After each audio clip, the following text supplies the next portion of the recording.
que tudo começou em 1535.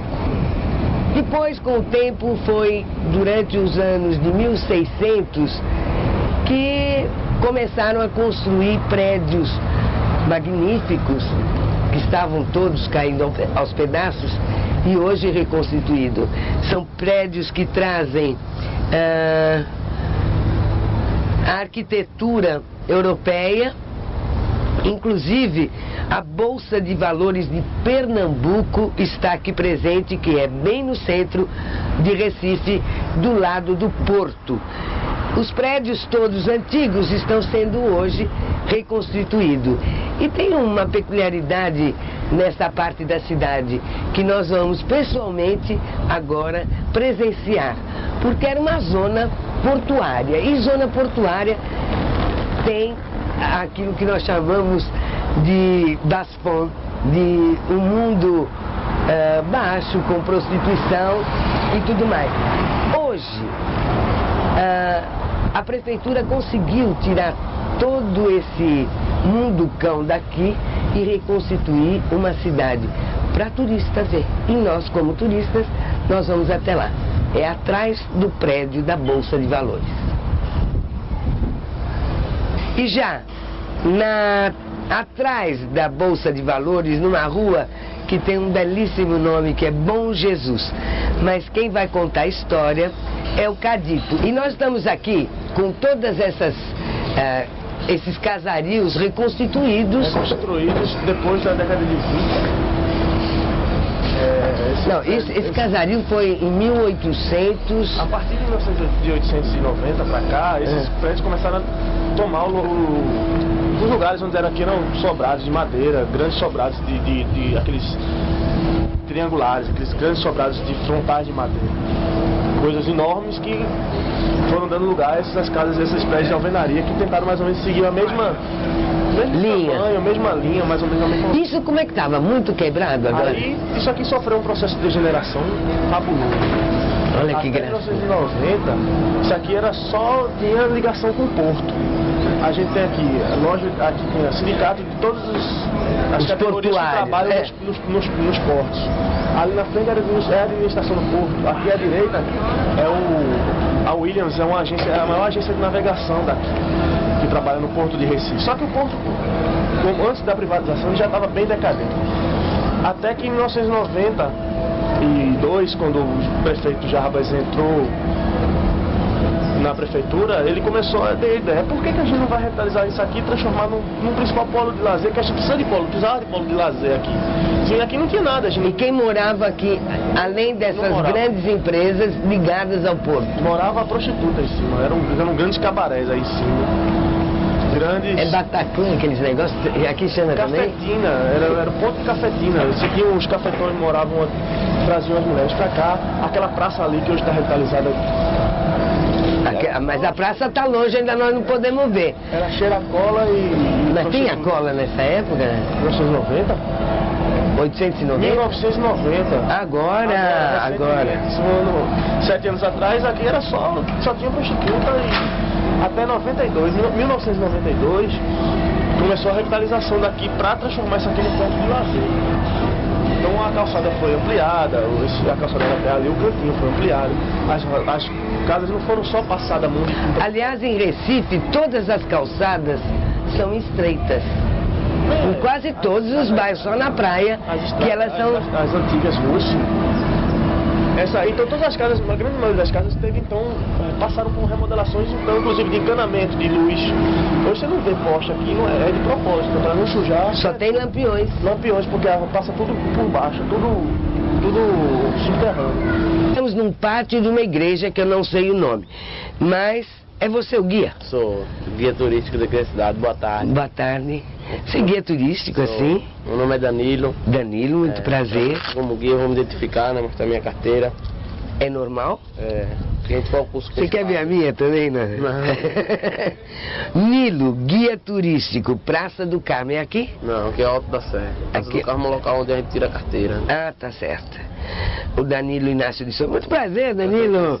Seja bem-vindo e eu gostaria que você me ajudasse a explicar como é Olinda. E aqui onde a gente está é o ponto mais alto da cidade, né? Daqui onde chegou o português chamado Duarte Coelho Pereira, que ele olhou essa bela vista entre Olinda e Recife e exclamou e disse: Olinda, situação para a sua vida. E por isso que a cidade tem o nome de Olinda, que antes era chamado como Marinho do Caetés. E Marinhos era o nome da cidade, e Caetés, os primeiros habitantes, que era a tribo dos índios, né? Quanto tempo você levou para ensaiar tudo isso? Meu curso demorou 1 ano, né? 1 ano? Você fez curso para se preparar? Para trabalhar como guia. Aqui na gente está na Igreja da Sé, fundada em 1537, é a catedral, né? É a igreja principal de Olinda. Que ano? 1537. Vamos sentar nessa mureta, porque assim a gente pode levar um papo legal. Você já está de microfone. Fala, Nilo. Aqui onde a gente está é o ponto mais alto. Aí né? você já falou. Já. Como Aquela é que igreja... subiram até aqui? É, a gente sobe pela ladeira da Sé, né? Aquela ladeira assim? É, bem alta. E aquela igreja lá é a Igreja do Carmo, onde funcionou a primeira carmelita descalça na América Latina. Fundada em 1588. Ela é holandesa, né? E aqui em Olinda, junto com o Nilo, que nos assessorou, e mais o Souza aqui presente com uma infinidade de artesanatos, água de coco, tapioca, queijo de coalho, e o artista, o Souza, que é, como é que é? Nanquim Aquarela. Nanquim Jangadeiro, eu não estou vendo, está diante da câmera. Espera um pouquinho com isso. E aqui, uma infinidade de... Quanto você vende cada... 10. Qual é dele? Ou tá na moda agora, hein? Acho que esse é o Rei do Gado. O Rei do... Você gosta? Qual o teu tema favorito? É o tema local, não é? Bonito esse. Ruas, casarias de Olinda, as igrejas. Parabéns, Souza. Agradecendo o Nilo e toda essa turma que nos envolveu nesse clima de Pernambuco originário, com tradições e... que mais? Além das tradições, histórias. Carnaval. Ah, e o carnaval, você nem falou do carnaval, né? Falei da Rua dos Quatro Cantos, lá embaixo, onde se encontra os blocos. Você falou isso onde? Falei lá da vista. Quando era na vista? Foi quando eu tava falando toda a história. Falou? E ele tá aqui, ó, com queijinho de coalho. De quem que é esse? Sei, ó. Obrigada. Tchau, coco, queijo de coalho, tapioca, Olinda, bela com Olinda Vista e também Olinda Vista e também com muitos artistas. Nossa casa em Recife conseguiu estar aqui no ateliê imenso de Francisco Brenan, que é um grande escultor, ceramista e pintor. Imagina vocês que o logotipo da empresa, esse que está no chão, é homenagem ao Jorge. E nós estamos, nesse preciso momento, no forno que foi, em 1917, um dos pais de Brenan tiveram essa grande olaria e depois ele entrou para mostrar o seu talento e é um grande artista reconhecido mundialmente. Francisco Brenan, aqui pessoalmente, reconhecido mundialmente pela sua arte em cerâmica e pintura. Aliás, você estava pintando ou estava... Pintando. Agora eu que você não tá faço sujo. distinção quando eu estou pintando em cerâmica ou pintando em cima de tela, pintura a óleo. É apenas uma mudança de suporte. Agora, a mudança existe maior quando, em vez de estar pintando, eu estou esculpindo ou modelando. Aí, de fato, existe uma diferença. Porque você está lidando com uma forma tridimensional. Mas, basicamente, eu sou um pintor. Originariamente, eu sou um pintor. Eu comecei minha vida profissional como um pintor e continuo a pensar como um pintor. Dificilmente alguém que me entrevista não descobre de imediato se for um profissional. Que a minha linguagem é uma linguagem muito mais de pintor do que uma linguagem de escultor. A começar pelas citações de nomes que eu jamais cito escultores. É difícil eu citar um escultor e é muito fácil eu citar pintores.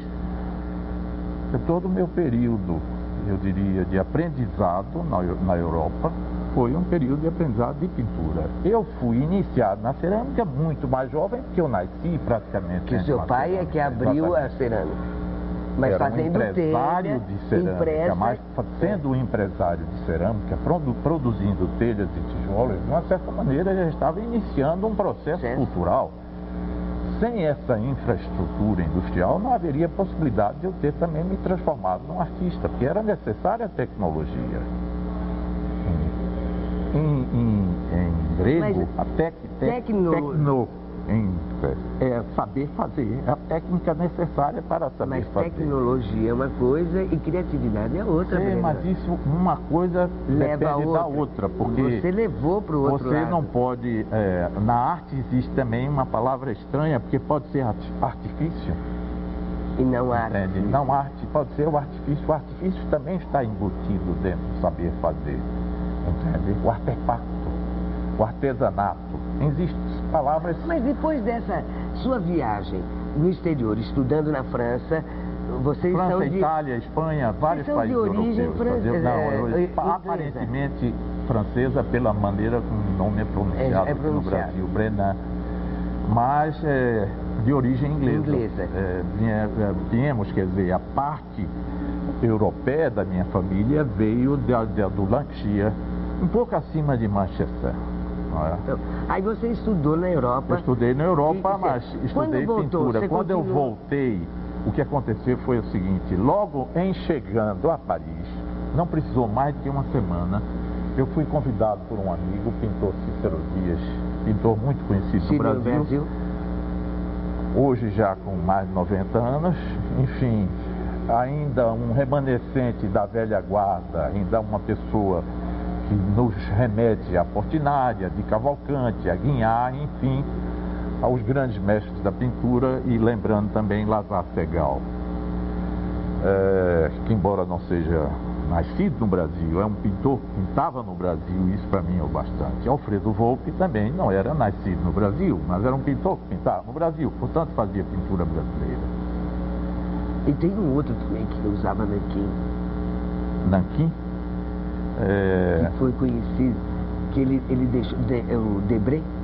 Sim, todos esses pintores, eu diria até o Franz Post, trazido por Maurício Nassau, quem primeiro pintou as grandes planícies de Olinda, de Igaraçu, e a paisagem é de tal forma igual àquela que nós vemos ainda hoje em dia, embora retratasse os antigos engenhos de açúcar da época, que eu diria que ele foi o primeiro pintor brasileiro.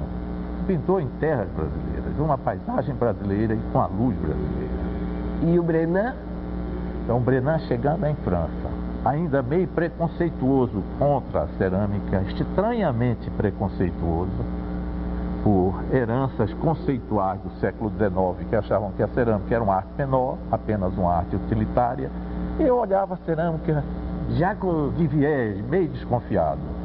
Mas não é que chegando em Paris, a primeira exposição que me é dado ver é uma exposição de cerâmica de Picasso. Ele já fazia cerâmica desde 1946. Aliás, você tem alguns traços, todos nós. Claro, a gente se baseia alguma coisa. Que um artista, você tem os traços de Picasso? Um artista moderno, qualquer um que seja, não tenha passado pelo crivo de Picasso. E curiosamente, ele passou pelo crivo de todos também, mas ele nos ensinou a saber como ter influência e saber como cristalizá-las. Agora tem uma pergunta, minha curiosidade: por que Francisco Brenan começou pintando símbolos fálicos? Começou ou entrou nesse tema? Bom, eu jamais abordei na minha pintura propriamente dita, qualquer um elemento mitológico, nem nunca me preocupei com simbologias. Não é? Nem também metáforas. Mas acontece o seguinte... Mas você tem como logotipo Oxóssi. Sim, mas isso já é o começo do mundo cerâmico. Veja a diferença. Eu estou ainda falando no mundo da pintura. É preciso atravessar um pouco, não foi atravessar o oceano, é atravessar esse canal. Podia ser até o canal da Mancha, que alguns bravos atravessaram nadando e ainda atravessam. Essa transição da cerâmica, da pintura para a cerâmica, foi que me levou aos arquétipos, às formas exemplares, à mitologia, aos símbolos e aos mitos, entende?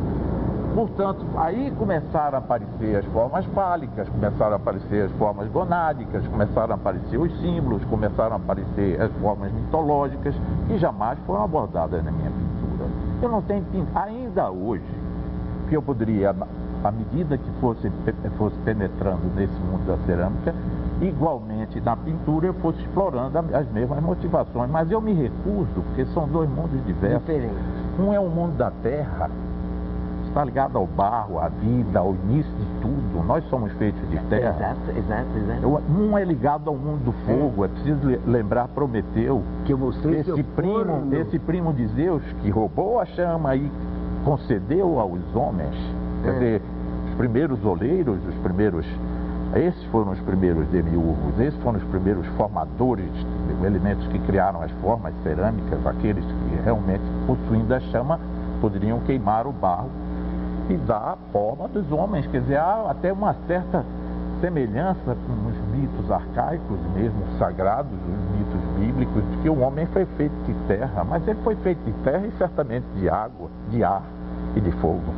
Estamos aqui no Templo da Arte de Francisco Brenan, que também é casado com uma poetisa. As filhas conseguem estar junto ao pai, administrando o Templo da Arte e também motivando com as visitas de colégio, pessoas de fora. Acabei de esperar para uma entrevista, para essa entrevista, ele falando inglês, alemão, com pessoas que vêm visitar esse grande Templo da Arte. Obrigada por ter me concedido esse pequeno espaço. Muito obrigado, muito obrigado a vocês, muito obrigado a vocês, e eu tenho um particular empenho de que essa forma de arte chegue de fato ao extremo sul do nosso país.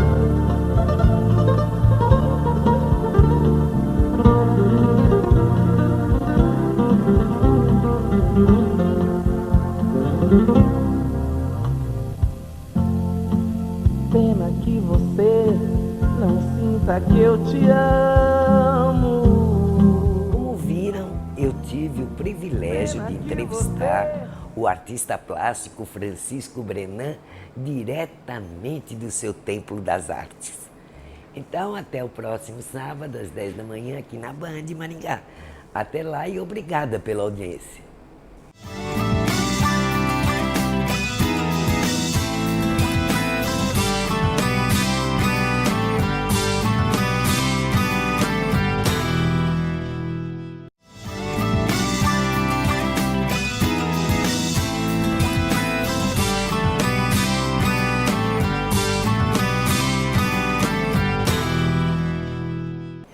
Neste programa Linha do Tempo, confesso, foram momentos vividos e não esquecidos.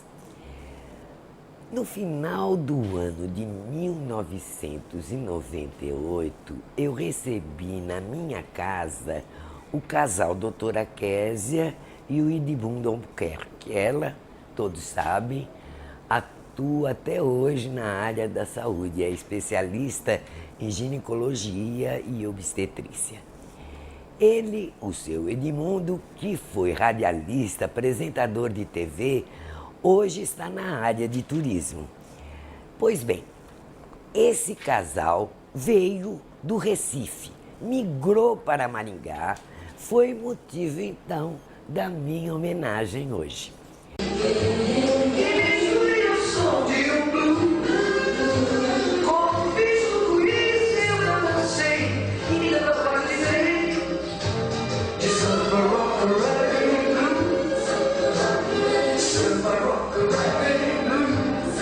A doutora Késia dá exemplo, como ela usa a disciplina e fecha a boca, não é um esparadrapo, né?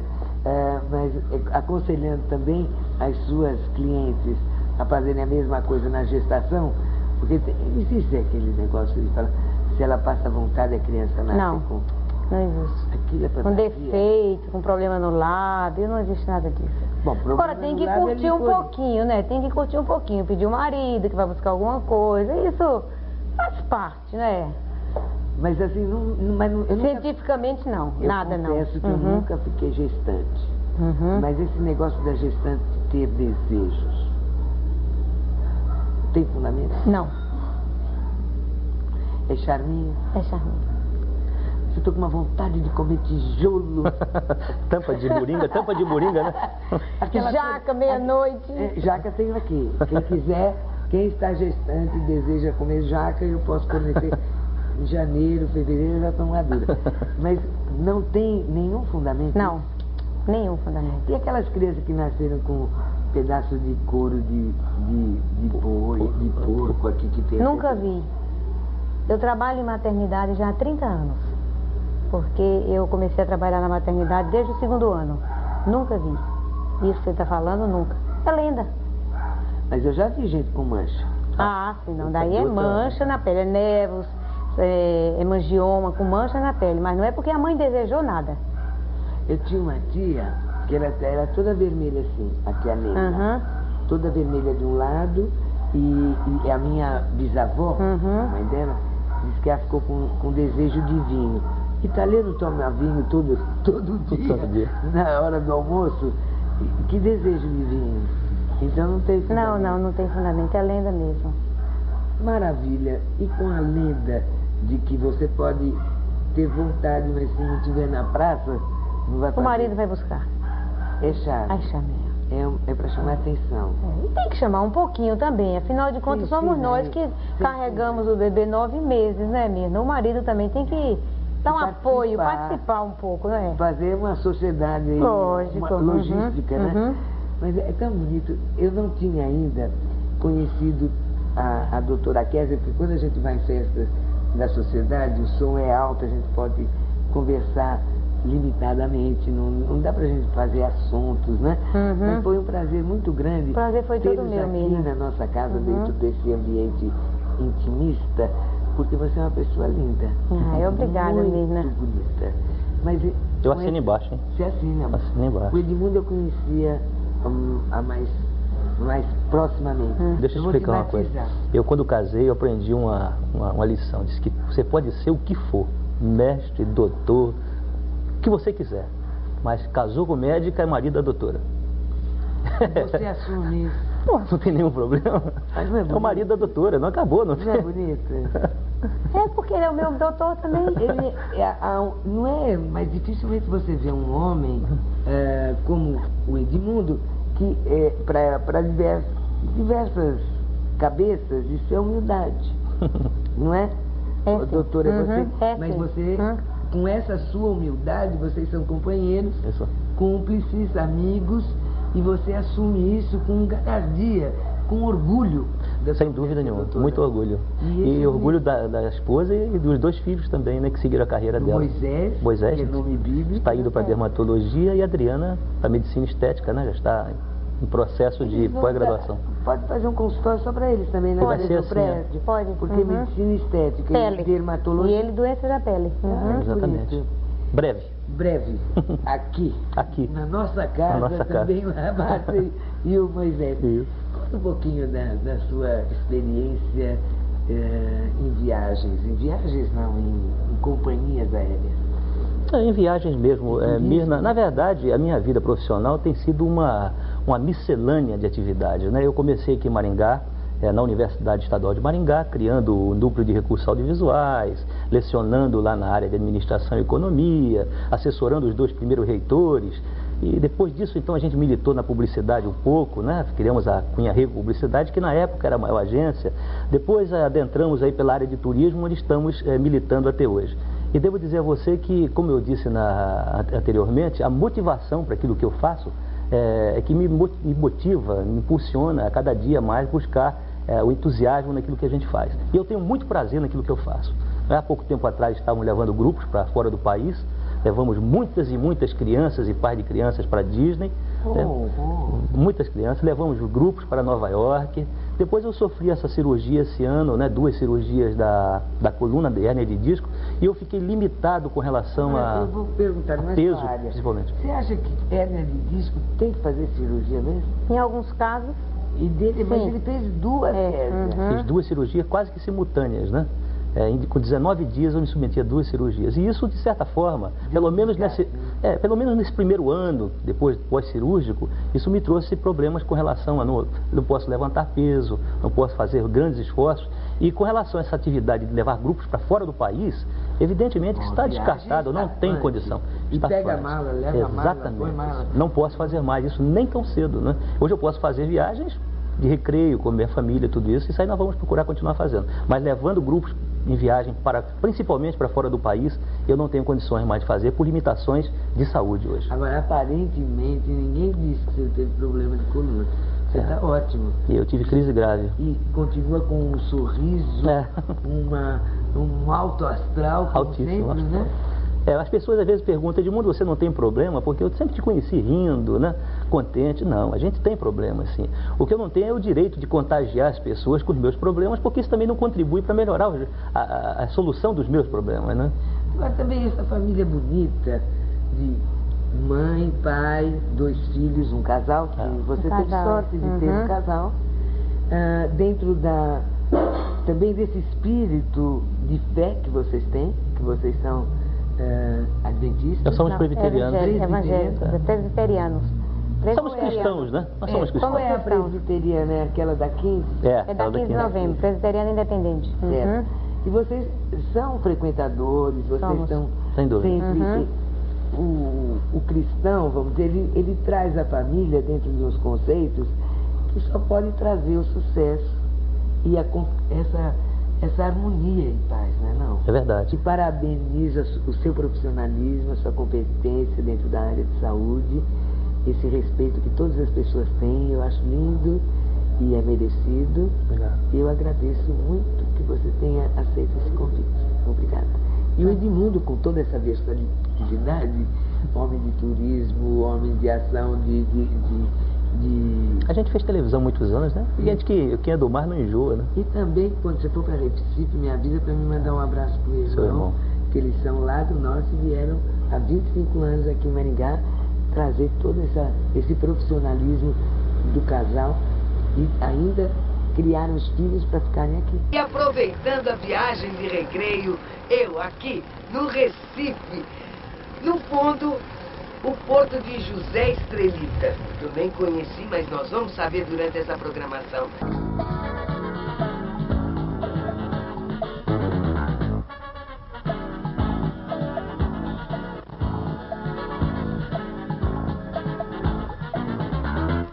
Um prevenir pra deixar você fora de si, não tem frevo de fé, como lá feito lá em Recife, ninguém. Cidade velha e bonita assim já nem há, já tá pra lá, vem pra lá de Maduro Araçá. O que é que há, meu bem, o que haverá, não sei, essa é a lei, virá. O que é que há, meu bem, o que haverá, não sei, essa é a lei, virá. Depois em ré, nessa pauta e com falta de assunto, escrevo, ó minha Dora, Dorinha, rainha do frevo, um prevensado embalado pra ser chamuscado.